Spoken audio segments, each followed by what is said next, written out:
Hello and welcome to Dubuque County Right to Life's annual Pro-Life Awareness Talk, hosted by Dubuque County Right to Life. My name is Ashley Stackus, and I am the Executive Director for this wonderful organization. Our mission is to educate on the sanctity of human life from conception through natural death. And this is one of the ways that we do that every year is by hosting a pro-life speaker in our area, who we have the privilege of hosting at several area schools, community events, and even colleges. This year's speaker is Lauren Costabile. She is the founder of Hearts of Joy International.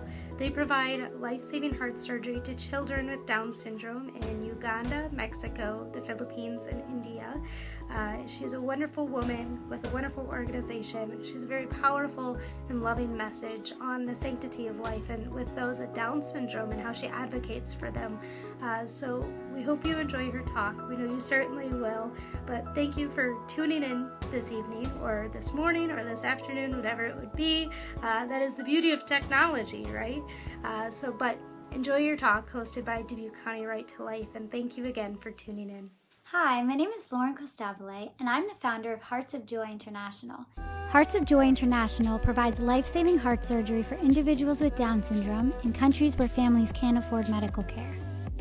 50% of children born with Down syndrome will have a congenital heart defect that requires surgery to repair. Due to lack of resources and education in developing countries, children with Down syndrome are treated as less than and seen as a burden or curse to their family, and therefore do not get the proper access to medical care. Not only do we provide this necessary treatment for these children, but we also offer resources, support, and education to families, communities, orphanages, and caregivers on the inherent dignity and value of the child. We currently work in Uganda, the Philippines, India, the US, and have recently expanded to Mexico. Since we began in 2019, we have helped save the lives of 25 children and hope to help many more in the years to come. In the United States, Down syndrome can be diagnosed prenatally, and therefore when the child is born, they immediately receive a heart scan, and if needed, they're provided with access to open heart surgery. And this all happens in the first 6 months of their life. Due to lack of resources and education in developing countries, children with Down syndrome are not given the same opportunities or access to proper medical care, let alone heart surgery. Some families are unaware that their child even has Down syndrome, and therefore they do not seek out medical care. Most families are living in extreme poverty and simply cannot afford the medical treatment or surgery. As a result, these children are dying because they're not getting the most basic medical care. But this is incredibly preventable. I saw this firsthand after visiting Uganda, East Africa 3 years ago, and I felt inspired to help. And therefore, Hearts of Joy was born. And we exist to help children with Down syndrome reach their full potential in life by granting them access to open heart surgery, as well as offering resources, support, and education to communities, orphanages, caregivers, and parents on the inherent dignity and value of the child. I grew up in a very Catholic and pro-life household. I'm one of 5 siblings, and my parents very much welcomed life. So I always knew that we were all created in the image and likeness of God, and that means that we're all created unique and for a purpose. But I never really knew what it truly meant to be pro-life or fight for this cause until I started working with people with Down syndrome.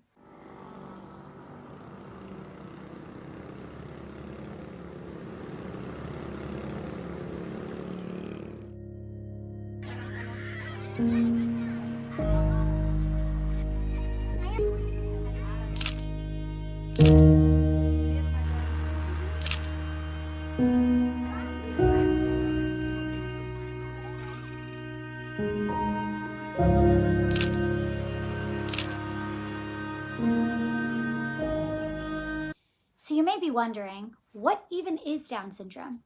Maybe you've heard the term before, maybe you've met someone who has Down syndrome, maybe you go to school with someone who has Down syndrome, or you've seen it on TV, or maybe you even have someone in your own family.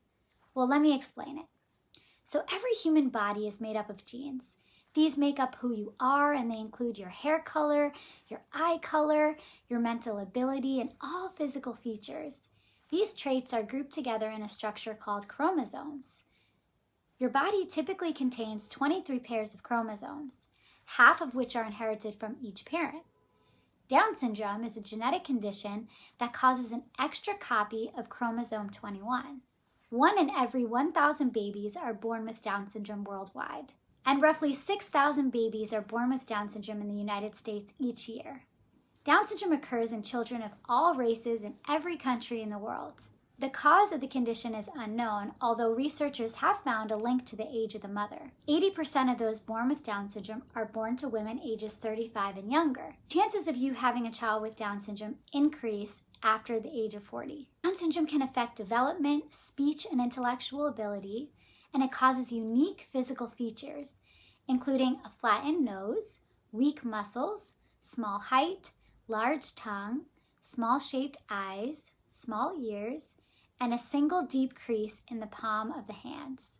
Down syndrome can be diagnosed prenatally, which has significantly increased the abortion rate over the past decade. It is possible to do prenatal tests to determine whether your child has Down syndrome, but these tests are not 100% accurate, and no prenatal test could tell you the joy and the love that your child will have.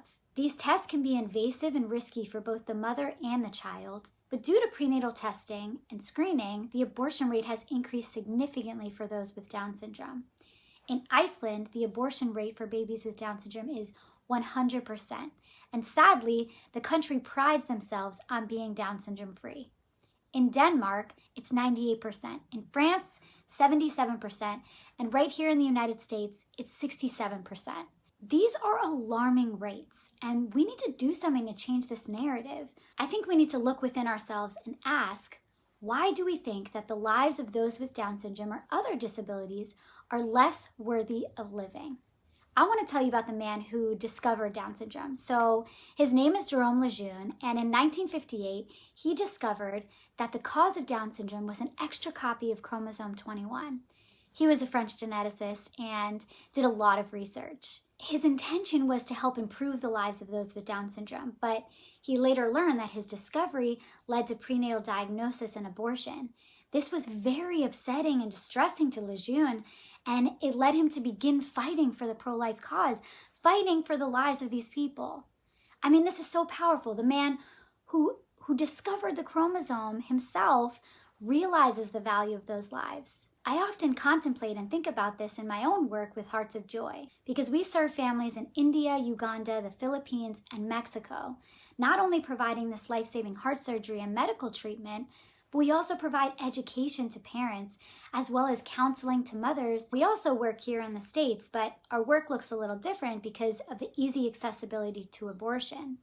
I've experienced this firsthand throughout my work because we walk alongside pregnant mothers who've gotten the diagnosis of Down syndrome and a heart defect, and we help to support the mother in seeing the value of the child and empowering them with the tools and the resources that they need to succeed and to choose life.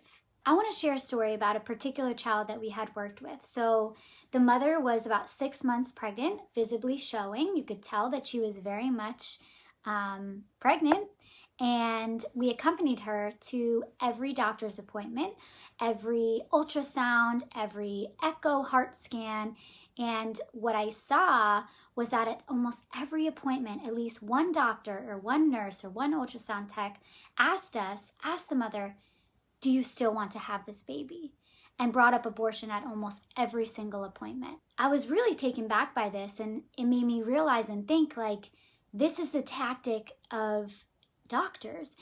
They were trying to instill fear in the mother and telling her that she wasn't capable of raising this child because he had Down syndrome and a heart defect. And think about it. If you tell someone over and over and over again that they're not capable of doing something or they're not good enough, after a while, we're going to believe that, right? I mean, it's just our human nature. This is what I saw with this mother, and this is what I believe we see so often when there is a prenatal diagnosis of Down syndrome or another abnormality or disability. The doctors instill fear in the mother and make them think that they're not capable of raising this child or taking care of this child, rather than providing them with resources and support and facts about Down syndrome and the reality of raising a child with this condition. Hearts of Joy walked with that mother throughout the rest of her pregnancy. We were there to support her during the birth. We threw her a baby shower, and we continue to nurture this beautiful relationship with this mother and son. 6 months after his birth, he had his open heart surgery. And now 6 months later, he's thriving. He's doing so well. He's sitting up. He's saying words like mama. And his mother is just so proud of him. This is such a powerful example that I love to share because the doctors put those limitations on him. The doctors prejudged him and said, this life isn't worthy of living. But you know what? If we listened to those doctors, we would have missed out on the joy and the gift that this little boy is. And yes, it was difficult. He had to go through this heart surgery, and it was hard for the family, and it was hard for the mother. But she is beyond happy that she chose life for her baby. And it's just so beautiful for us to get to witness that, to walk alongside her and see that transformation, and for her to realize that her child does have dignity and value and worth, and that he's such a little joy and such a gift to this world. He turns a year old in a few weeks, and it's just so beautiful to see that God really does have a plan for every single little life that he creates. I think we need to be better at educating parents on the reality of what it's like to parent a child with Down syndrome or another disability.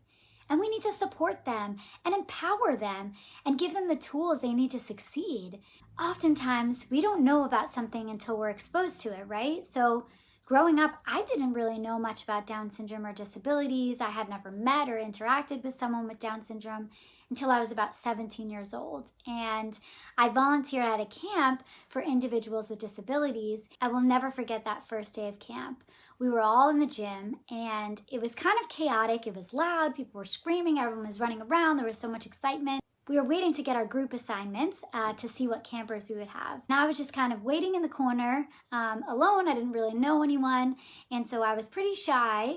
And I will always remember this moment that I looked across the room and I saw this boy with Down syndrome. And from across the room, he looked at me, I looked at him. He gave me this big smile, so I smiled back. And before I knew it, he was running over to me, gave me the biggest bear hug there was, and just introduced himself and was like, hey, welcome to camp.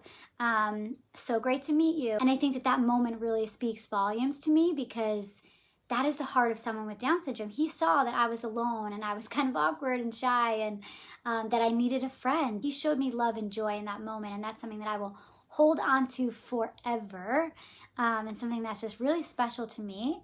That just reminds me of the beauty of the heart of someone with Down syndrome. So what does it really mean to be pro-life? I'm sure you've heard people say that pro-life is just pro-birth and children in the womb and we don't care about anyone else, but that could not be any far from the truth, because pro-life means that you support and protect life at every single stage, from conception to natural death.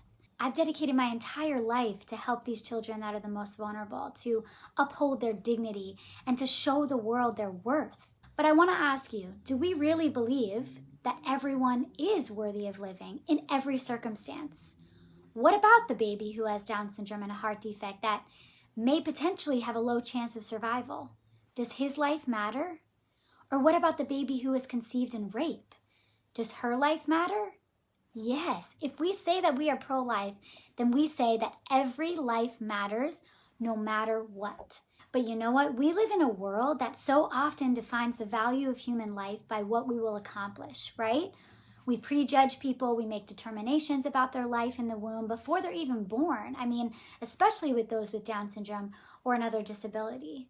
When in reality, we have no idea what that person will be like, right? And I think we need to stop judging and stigmatizing those with Down syndrome or any life in the womb, and we need to change that narrative. Let's stop putting limits on people and deeming their lives as insignificant because they may have a disability. But rather, we need to focus on accepting everyone for the unique gift that they are. Let's better equip and prepare parents and families for a child with different conditions and different abilities, rather than telling them how hard it will be, because parenting is hard as it is. I mean, that's a given, but it's so worth it. And we need to focus more on supporting and teaching and empowering people to be able to love and care for their child and give them the tools to succeed, because that's what everyone deserves, right? And wants. And We know that God created every human life in his own image. With that means that there is a piece of God in each one of us. And that alone gives us value and purpose. It doesn't matter how much money we make or our ability level or what company we work for or what our job even is, but the mere fact that you were created by God gives you value and you matter. But I think as humans, we like to plan everything and sometimes we even like to control things, right? But all in all, we like to know what's coming and we like to be prepared. We can plan all we want, but sometimes God does things that surprises us that we didn't plan for, right? But we have to remember that it's always for our good and he has an amazing plan. Sometimes things play out differently than what we had in mind, right? But that's not necessarily a bad thing. We don't always know the ways of God and we may not understand, but what we do know is that he doesn't always give us what we want, but rather what we need. And I think that this is such a beautiful outlook when thinking about the issues of life, because God created life and therefore he knows what he's doing, right? He has a plan for that life, every life, and he wants to teach us something through that. But it may not always be what we thought it would be. I'd like to share this poem called Welcome to Holland. It's written by a woman named Emily Pearl Kingsley, and I just absolutely love it. It's helped many of our expectant parents cope with the diagnosis of Down syndrome. Here it is. I'm often asked to describe the experience of raising a child with a disability, to try to help people who have not shared that unique experience to understand it, to imagine how it would feel like. It's like this. When you're going to have a baby, it's like planning a fabulous vacation trip to Italy. You buy a bunch of guidebooks and make your wonderful plans to the Colosseum, the Michelangelo, the David, the gondolas in Venice. You may learn some handy phrases in Italian. It's all very exciting. After months of eager anticipation, the day finally arrives. You pack your bags and off you go. Several hours later, the plane lands. The stewardess comes in and says, "Welcome to Holland." Holland, you say? What do you mean, Holland? I signed up for Italy. I'm supposed to be in Italy. All my life, I've dreamed of going to Italy. But there's been a change in the flight plan. They've landed in Holland, and there you must stay. The important thing is that they haven't taken you to a horrible, disgusting, filthy place full of pestilence, famine, and disease. It's just a different place. So you must go out and buy new guidebooks, and you must learn a whole new language, and you will meet a whole new group of people you would have never met. It's just a different place. It's slower paced than Italy, less flashy than Italy. But after you've been there for a while and you catch your breath, you look around, and you begin to notice that Holland has windmills, and Holland has tulips. Holland even has Rembrandts. But everyone you know is busy coming and going from Italy, and they're all bragging about what a wonderful time they had there, and for the rest of your life you will say, yes, that's where I was supposed to go. That's what I planned. And the pain of that will never, ever, ever, ever go away. Because the loss of that dream is a very, very significant loss. But if you spend your life mourning the fact that you didn't get to go to Italy, you may never be free to enjoy the very special, the very lovely things about Holland. I just love that poem so, so much, and it reminds me that sometimes the greatest gifts in life are things that we could have never planned or dreamt of for ourselves, but things that catch us by surprise. Those with disabilities and Down syndrome are so valuable, and they play an important part in our society, just like everyone else. I learned this through my work, that children with Down syndrome exude such joy, and they've taught me so much about how to truly love. And I think we can learn so much from them. It's about time that we all begin to focus on the fact that we are all humans, right? Especially now in this divided world that we live in. We must remember that we are all children of God. We all want to be accepted, and we all want to be loved. We are called to treat others the way that we would like to be treated, with dignity and respect, no matter what. So may we truly be a pro-life generation that stands up and protects every life, from conception to natural death, because all life is a gift from God, and that must be cherished and protected.